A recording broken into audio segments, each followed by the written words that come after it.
Dans un petit village de Yamaura, un homme se réveille sous les soins d'Eruru, apprenti guérisseur. Avec un étrange masque collé sur le visage et des souvenirs oubliés, il est désorienté et blessé. Une fois rétabli, la grand-mère d'Eruru, chef du village, lui prête les vêtements de son fils décédé, ce qui lui permet de lui ressembler de façon inhabituelle au moment de partir.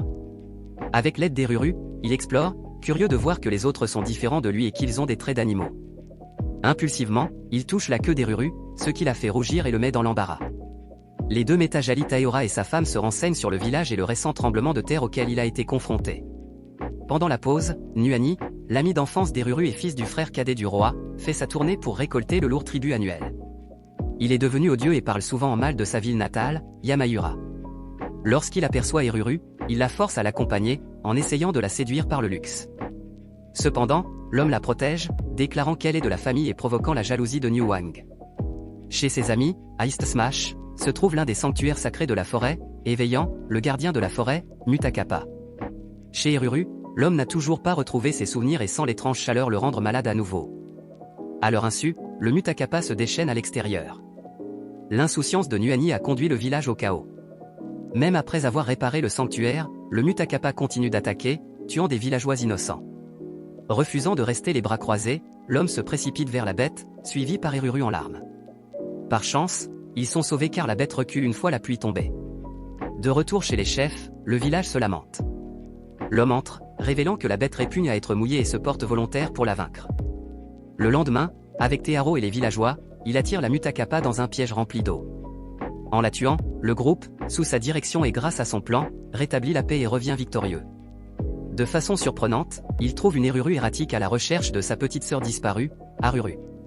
Au grand soulagement de tous, il la trouve avec un bourrelet sur le ventre, affirmant qu'il s'agit de son bébé. Cependant, elle tombe sur un petit chaton Mutakapa. Voyant que ce n'est qu'un petit, l'homme raisonne que les petites vies sont pures, convainquant le village d'accepter le petit chat. Alors que le village se réjouit de sa bravoure, le chef lui donne enfin un nom, Akuro, le nom du père d'Eruru et d'Aruru. Akuro s'intègre bien, aidant les villageois grâce à ses connaissances médicinales. Une nuit, après que le chef a hébergé un groupe d'hommes à la langue bien pendue, Eruru inquiète Akuro en lui disant que sa grand-mère a disparu. Pendant ses recherches, Akuro tombe dans une embuscade tendue par son épéiste, Oboro, et ses deux sbires.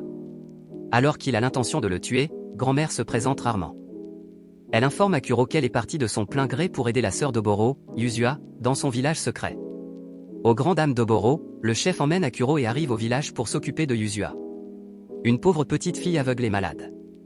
Pendant que la grand-mère discute avec Oboro, Akuro et Yuzua se familiarisent et se lient d'amitié. Plus tard, ils retournent à Eruru et au matin, les villageois reçoivent une cargaison de ravitaillement, secrètement payée par Oboro et son village. Cependant, il ne faut pas attendre longtemps avant que le chef ne soit à nouveau appelé. Akuro et elle arrivent pour voir Yuzua se battre pour la vie. Heureusement, ils parviennent à l'aider en utilisant un médicament coûteux. Cependant, Yuzua rechute encore et encore, ce qui nécessite toujours plus de médicaments. Pour gagner plus d'argent, Oboro a recours au vol dans le manoir du seigneur, tombant sur le général samouraï d'Inkala, Benawi, qui le blesse bien. Au matin, en jouant avec le Mutakapa Cube, Oru et Akuro découvrent l'effondrement d'Oboro. Une fois remis de leurs soins, Oboro s'endette auprès d'Akuro et s'en va. Nuanga revient, accompagné cette fois de son père des seigneurs, Sasanta. À haute voix, ils accusent le village d'abriter le voleur. Alors que la bagarre s'intensifie, l'un des soldats blesse gravement le chef, tandis que le seigneur s'enfuit, effrayé par le petit louveteau Mutakapa. L'inquiétude gagne le village tandis qu'Eruru et Oru tentent désespérément de sauver leur grand-mère. Mais celle-ci est consciente que son heure est venue. Laissant ses petites filles à Akuro, elle s'éteint malheureusement. Akuro annonce la nouvelle à Oboro, qui s'en veut d'avoir provoqué une telle calamité et par affronter le seigneur lui-même. Pendant ce temps, les villageois du matin, connaissant bien le caractère de Okuru, lui demandent de succéder au défunt chef. Voyant les villageois, les soldats protégés et les sbires d'Oboro se lever tous à l'unisson devant la décision, Okuru accepte. Sous son autorité, les hommes partent rejoindre Oboro. Les villageois exaspérés pénètrent dans le manoir et font des ravages, tandis qu'Oboro s'enchaîne en bas. S'effilochant lui-même, il rejoint Okaru et les villageois. Ensemble, ils attaquent Sasantea, qui se recroqueville comme un chien en appelant son fils. Mais Okaru le poignarde rapidement avec l'éventail à lame que lui a donné la chef elle-même. Pendant ce temps, Nuan Yifles enrage contre Okaru au manoir faux des villageois. Il semble que Binaniwari au samouraï se soit tenu à carreau. Victorieux, le village est désormais à la merci de la cour impériale. Celle-ci ne manquera pas de s'en prendre à eux. Ignorant l'arrivée de l'armée impériale, le village se prépare à l'affrontement, tandis que Mukuru devient plus affamé que d'habitude. Il est même frustré par Eruru et la laisse presque torse nu. Méchant minou. Même Oboro arrive avec Yuzu qui est redevable à Akuro. Il le déclare frère et rejoint son peuple pour se préparer à la bataille. Alors qu'Eruru et Aruru se lient d'amitié avec Yuzuva, Oboro révèle que c'était le souhait de Yuzu de venir ici. Plus tard, Eruru et Akuro découvrent une Aruru douteuse qui cache quelque chose. En l'écartant, ils découvrent Mukuru en train de grignoter les stocks, devenu un énorme Mukapa. Akaru et Oboro partent à la recherche de villages avec lesquels s'allier et tombent sur la scène meurtrière d'un village innocent réduit en cendres. Binaniwari et ses hommes émergent immédiatement de la fumée, émettant un clash tandis que Akaru combat Binaniwari et Oboro avec le Kuru droit de Benoît. Au bord de la défaite, Aurora se frotte à Mukuru et Aruru qui arrosent Akaru en le défendant. Stupéfait de voir un Mudakapa, Benoît décide de battre en retraite, mais pas avant d'avoir reconnu Akaru. De retour à la cour impériale, Benoît s'agenouille devant le roi et convoque égoïstement Noanji. Noanji devient le nouveau général en chef et se comporte comme un véritable émerdeur en insultant le bras droit de Kuru. Benoît pour qu'il se joigne à lui. Il s'éloigne ensuite lorsqu'il est confronté à la force brute. Pendant ce temps, Akuro, Oboro et Tero ont rassemblé des alliés et d'autres villages l'ont rejoint à la nouvelle de l'incendie de l'un d'eux par Benoît. Alors qu'ils discutent, Aruru fait entrer un homme maladroit qui prétend être un marchand fréquentant le manoir. Il présente maladroitement ses marchandises et offre même un objet peu approprié à Aruru, avant d'être escorté par Akuro. Sur son chemin, il change d'attitude de façon suspecte, brandissant une dague et mentionnant le médicament coûteux qu'Oboro recherche, avant de redevenir maladroit. En dehors des points de contrôle, Benoît et Kuru sont alertés. Dans l'ombre, le même marchand apparaît et transmet des informations à Benoît. Cependant, un survivant des postes de contrôle tombe sur celui d'Akuro, ce qui rend les villageois encore plus furieux. Akuro lance une attaque et est surpris de trouver Benoît et Kuru sur place. Cependant, lorsque d'autres villageois se joignent à Akuro, Benoît bat à nouveau en retraite, vaincu. À la cour impériale, Benoît est jeté dans les cachots pour être revenu vainqueur et pour avoir remis en question les attaques imprudentes du roi contre des villages innocents, alors que Noangi prend les rênes. Les forces de Akuro se sont renforcées, ont rapidement pris le contrôle du pays et sont maintenant confiantes dans leur capacité à pénétrer dans la cité impériale. À leur insu, Noangi a rejoint le roi stupide et insouciant en battant tous les villages, même les plus innocents, afin qu'ils ne s'opposent pas à lui. Tandis que Akuro rend visite à Yuzua, Oboro se précipite pour lui annoncer la nouvelle. Les forces impériales sont sur le point d'être massacrées par Noangi, lorsque les hommes de Akuro leur foncent dessus, les obligeant à battre lâchement en retraite. Cependant, ces idiots ont bien laissé leur propre commandant derrière eux. Tombé de son piédestal, Noangi est capturé. Les rats sont enfin retrouvés. Taille des radis sont décapités, Noangi est toujours aussi pénible. Heureusement pour lui, Akuro laisse Iruru prendre la décision et la douce jeune fille le libère. Plus forte que jamais, les forces d'Akuro envahissent la cité impériale et sèment la pagaille. Kuru se précipite dans les donjons et libère Benoît. Évitant Akuro, Benoît se dirige vers le roi, levant sa lame pour le tuer, tandis que le roi supplie, expliquant qu'il y a tant de femmes avec qui jouer. Au moment où Akuro entre, Benoît tue le roi, plaçant la lame sur son propre cou avant que Akuro ne la repousse, refusant qu'il s'achève. Les deux hommes sortent ensemble, annonçant la chute de l'empereur, tandis que le peuple se réjouit. À l'aube du nouvel empire, Ukuru est couronné roi. Bientôt arrive Léon Kamiya Muke, médiateur du temple de Witzel Namita, le dieu du peuple. En tant que représentant du temple, la princesse oratoire et un enseignant du temple, Muto, arrivent dans le nouveau royaume. Rencontrant Akuro et Benoît, ils leur font une proposition d'amitié et agissent à l'avenir comme leur médiateur. Iruru, que la princesse prend pour la reine d'Akuro, leur fait visiter les lieux. Pendant ce temps, Akuro, en pause, rencontre une autre Kamiya Muke Ele, qu'il trouve plus tard endormie dans son lit. Sentant la familiarité d'Oratori, il l'attrape et informe Akuro qu'il s'agit de sa petite sœur, Kimi, qui l'a suivie. Avec son bon cœur, Akuro la laisse entrer et bientôt Kimi se mêle à Aruru et Yuzuak, se faisant des amis et jouant jusqu'à l'épuisement. Voyant le royaume heureux et satisfait, les Kamiya Muke s'en vont bientôt, certains de leur nouvelle amitié avec le royaume de Tusker. Akuro a bien fait. Cependant, tous les royaumes n'acceptent pas de gaieté de cœur le nouveau royaume de Tusker, et un message hostile est bientôt envoyé par Niue, l'empereur de Shikra Pikim. Il exige que Tusker soit gouverné par eux ou qu'il tombe sous leur coup. Avec le meilleur de son caractère, Akuro essaie de s'arranger, Yuan grondant au bureau, qui est toujours prompt à la colère et protecteur de son frère Akuro. Mais malgré le fait que Akuro reçoive la facture respectueusement et pacifiquement, Niue attaque les points de contrôle de Tusker, alarmant Akuro. Désormais au service de Akuro, Benali rassemble rapidement ses forces et prépare le fort à l'attaque. Les groupes de Niue marchent bientôt sur eux, Karu et Benali les repoussent. Pendant ce temps, Oburo et ses sbires s'infiltrent secrètement dans le château déchu. Alors qu'Akuro attend que son plan soit mis en œuvre, il découvre qu'Ororu et Hiroru l'ont suivi. Bientôt, le château s'embrase à cause de la concoction qui éclate et les forces de Niue sont prises au piège. Akuro marche sur eux, défait les masses alors que Niue lui-même se montre, face à face, Niue l'avertissant qu'il le rencontrera à nouveau avant de battre en retraite. Une nuit, alors que la mer se déchaîne sous l'orage, un bateau de trafiquants est pris dans les vagues. Les marins abandonnés s'enfuient, mais pas avant qu'une fille corbeau, l'une des mères, ne s'échappe à son tour, tuant tous les marins à terre.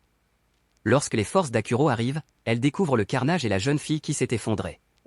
Il la ramène et l'enferme, mais la fille Karula s'échappe et se présente devant Akuro. Ses compétences plaisent certainement à Karu. Cependant, Akuro la reçoit chaleureusement et demande à Hiroru de soigner ses blessures.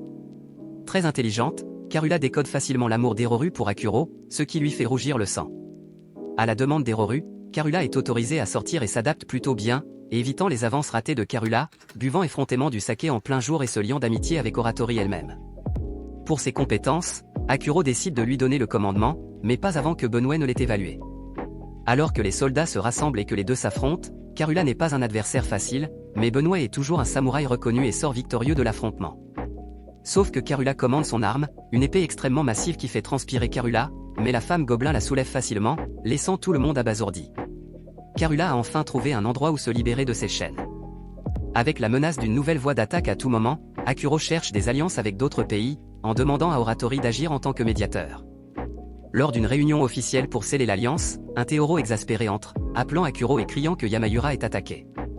En glissant du poteau sur lequel il s'appuie, le jovial Teoro s'éteint, rejoignant sa femme et les autres membres de Yamayura tombés au combat. Dehors, Akuro trouve l'ennemi à sa porte et le bête, réalisant qu'il ne s'agit pas des forces de la nouvelle voie mais des Kushikeshan. Étrangement, les soldats semblent avoir sombré dans la folie. Akuro lui-même reste sans voix. Il semble que cette situation soit liée au passé de Akuro, dont il ne se souvient pas. Il a dû commettre quelque chose de si grave que les habitants de Kushikeshia sont devenus des maniaques et le haïssent. En l'absence de médiation et de messagers mourants, Akuro décide d'attaquer. Ensemble, les forces de Akuro se mettent en marche. Sur leur chemin, Mukuru sent quelque chose et en une seconde, Akuro est encerclé par les forces maniaques.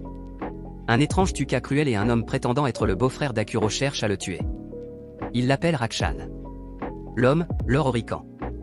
L'identité de Clignes Akuro est celle d'un homme maléfique, Rakshan, qui a tué sans pitié son peuple, sa femme et même ses enfants. Il est bien décidé à ne pas le laisser survivre au nom de la justice. Sur les conseils de Tuka, Orikan décide de battre en retraite alors qu'Akuro lui-même revient. Assommé, il est fatigué à l'arc et s'effondre dans le sommeil, faisant d'étranges cauchemars où il se voit entouré de ceux qu'il a dû tuer. Pendant ce temps, Oboro arpente la zone à la recherche des forces adverses lorsqu'il tombe, une fois de plus, sur Tuka.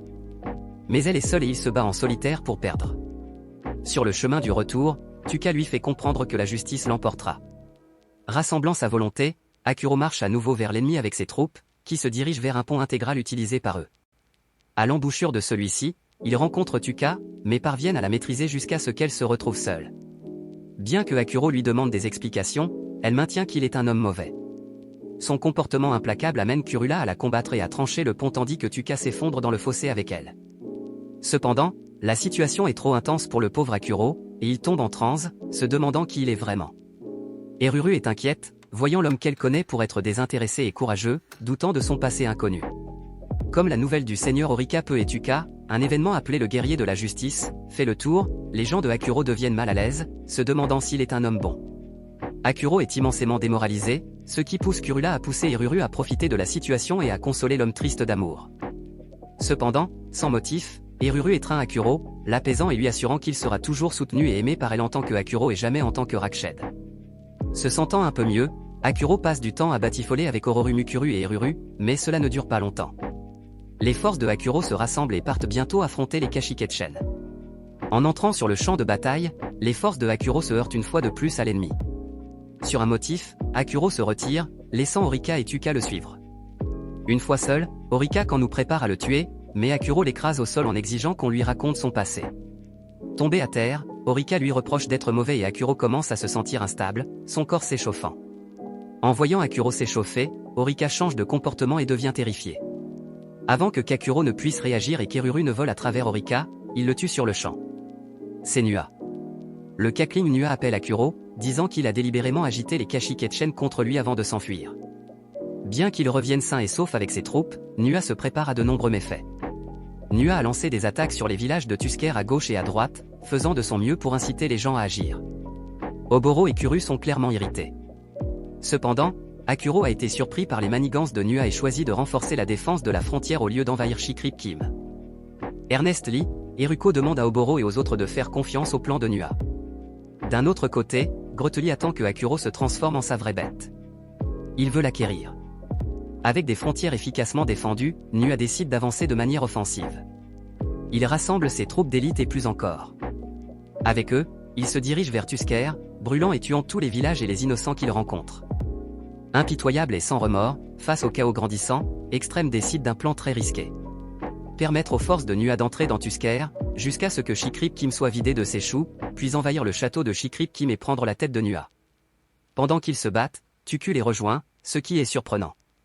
Il est redevable à Akuro de l'avoir libéré et de respecter le corps d'Orika Kim.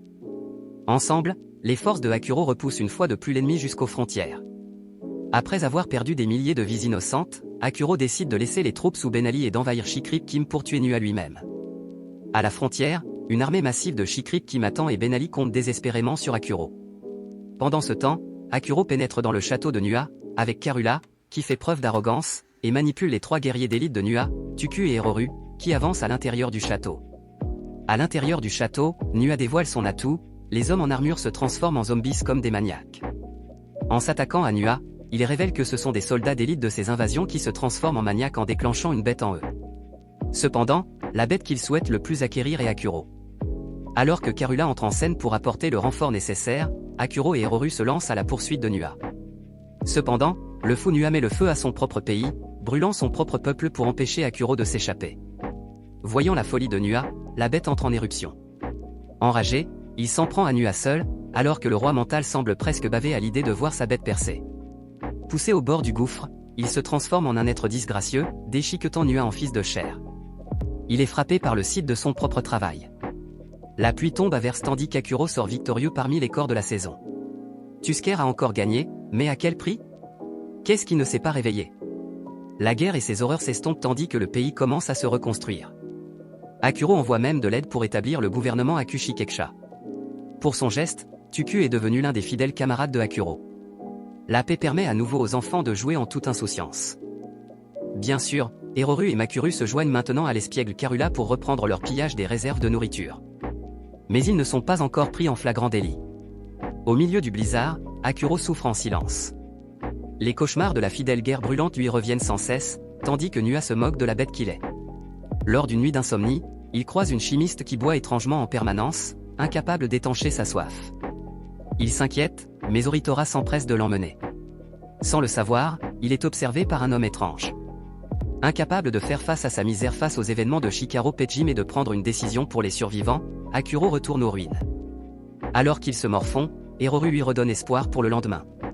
Il laisse les survivants revenir et reconstruire leur patrie en ruine. De nouveau en errance la nuit, il retrouve des chimistes en train de jouer avec quelque chose d'anormal lorsqu'un homme étrange se révèle. Se présentant sous le nom de Jen Jamaraji, il emmène Akuro à la rencontre de son chef et de la personne Kuya, le chef de Kunakaman. En rencontrant Akuro, Kuya révèle immédiatement qu'il a fait l'objet d'une enquête et qu'il en sait beaucoup. Cependant, il est curieux de savoir comment des gens si peu nombreux ont pu se rebeller à grande échelle et s'emparer des empires. L'un d'entre eux est son pouvoir, dû à son statut de Kaneta. Voyant Akuro confus, il lui explique que les Kunettes sont sous la divinité de Dieu sur le Takan, un vrai dieu, qui a été renversé par Witsul Nameda, le dieu du malheur. Akuro réfléchit à cette nouvelle, et son pays est en pleine sérénité. Un jour, Akuro reçoit une créature rare, Mseugam. Cette créature est censée pouvoir guérir toutes les maladies. Immédiatement, Oboro veut l'acheter pour Yuzua. Voyant Oboro si sérieux qu'il veut l'acheter pour Yuzua, Akuro l'achète pour lui et Eroru se nomme immédiatement Gashatara. Plus tard, Oboro remercie Akuro en état d'ébriété avant que ses sbires ne l'emmènent. Okuru retourne voir Kuya. Parlant à nouveau, il écoute avec embarras d'autres informations sur lui, en particulier sur le fait qu'il a beaucoup de femmes. Il n'est même pas conscient de lui-même. C'est alors que Kuya enlève le voile qui la protège. C'est une belle fille, pas un garçon. Akuro et ses amis, assis en train de festoyer, reçoivent un message concernant les mouvements de rébellion des esclaves de Metuk, menés par Deliara. Ce message semble avoir attiré l'attention de Kuruya. Cette nuit-là, elle entre dans les quartiers d'Ikaro, tout habillée, et lui demande d'aider les rebelles de Metuk. Après avoir accepté, elle se lève, à la grande surprise de Akuro, et enlève sa tenue pour lui rendre la monnaie de sa pièce. Ce n'est pas ce que je pensais être son paiement. Au pire, ils sont attrapés par Eroru elle-même. Akuro aura certainement droit à un sérieux traitement silencieux dans les jours qui viennent de s'écouler. En plus du chaos, Akuro est enlevé par Kuruya et Oratori, et tout le peloton, y compris Arururu, Eroru, Kami, Yuzua, Tuka, Mukuru, et Gashatara, décident de partir en voyage. En chemin, Eroru et Akuro, par chance, dissipent leur malentendu juste avant d'être encerclés par Deliara et ses troupes. Il s'avère qu'il est le frère de Kuruya et qu'il ignore qu'elle est sa sœur. La nuit, alors qu'elle se réconcilie avec Katama, des feux s'échappent de la colonie de Deliara. Immédiatement, les amis de Akuro s'attaquent à l'attaque de Metuk, les repoussant, mais Deliara n'est pas satisfait de l'aide apportée. Il reçoit une leçon de Kuruya, mais les garçons restent de marbre. Cependant, après avoir congédié Deliara, Katama s'incline, demandant à Kuruya et à ses amis de l'aider dans la rébellion. Avec cette aide supplémentaire, Deliara avance sur les troupes de Netuk et en sort victorieux. Bien qu'il soit un peu irrité par l'expérience et la sagesse des combattants que sont Okaru et ses amis, il grandit rapidement avec eux. De son passé, Kuruya se souvient d'un chemin souterrain passant par la voie d'eau et menant au château. Il décide donc de s'introduire par les souterrains pendant que les troupes de Deliara se battent à l'extérieur. Alors que Akuro et les autres entrent dans le château, ils sont confrontés à des milliers de Loromagnon, des fleurs qui poussent sur des corps humains comme un fou. Le souverain de Metuk, Sankatsu, est assis sur son trône, entouré de ses fleurs. En la voyant, Kuruya l'appelle par son vrai nom Carolostre, laissant Deliara un bocal de réalisation. Déclarant son amour pour elle, il révèle qu'il n'a invoqué le chaos que pour qu'elle revienne. Kuruya et Deliara tuent Sankatsu, mais avant que Deliara ne puisse avoir une chance de retrouver sa sœur, il est précipité pour aider le reste des hommes. Quelques jours plus tard, Deliara rend visite à Tuskar pour remercier l'empereur de son aide et la ramener quand Akuro entre dans la pièce. En guise de remerciement, il quitte son Kurula qui voit son frère partir en bonne santé et fort. Une petite fille maladroite, Sakuya, s'introduit chez Akuro, tombant accidentellement dans ses quartiers. Heureusement, il renvoie les soldats tandis que Sakuya se présente comme la représentante de Kuya. Il la suit jusqu'à Kuya, mais ne passe pas inaperçue.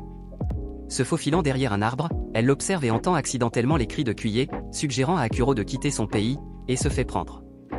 Cependant, Kuya laisse entendre que Sakuya est une candidate parfaite, la rendant plus rouge que le sang et expliquant qu'elle est excellente au lit. Cela met tout le monde mal à l'aise, car la jeune fille ne sait manifestement pas ce que cela signifie. Cependant, il se passe beaucoup de choses dans le pays de Kuya et ils sont engagés dans une guerre possible. Un soir, Akuro trouve étonnamment un effondrement, un Ruru mordu par Kami. En la retrouvant, il voit Kami terrifiée et confuse par ses propres actions.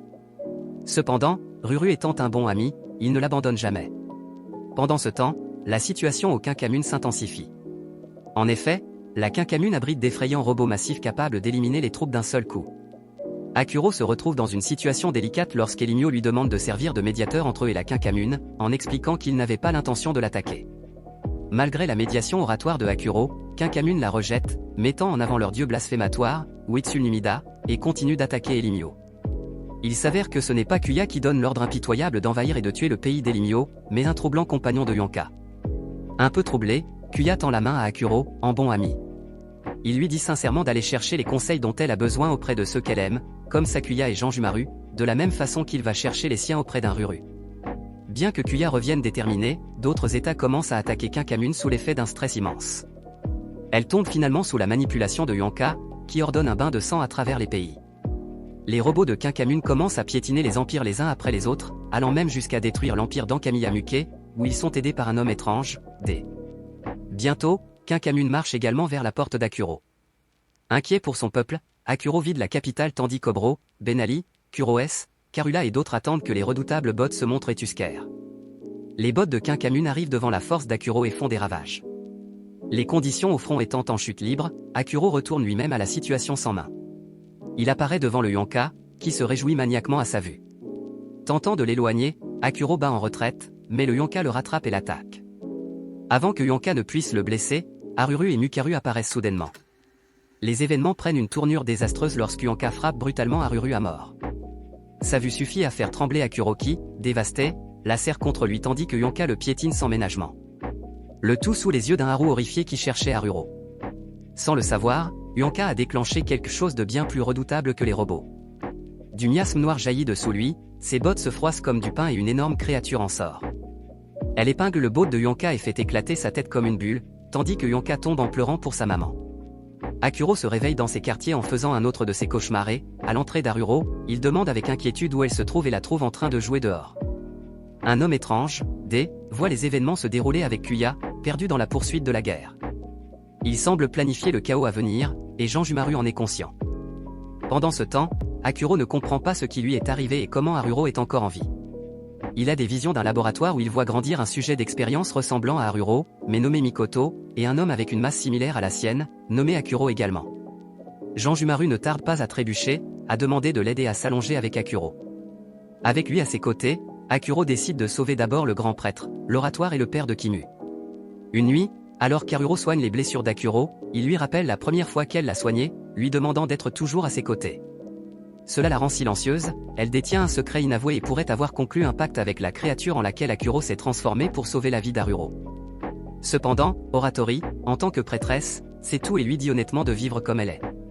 Bientôt, les hommes et Janjumaru reviennent avec le grand prêtre.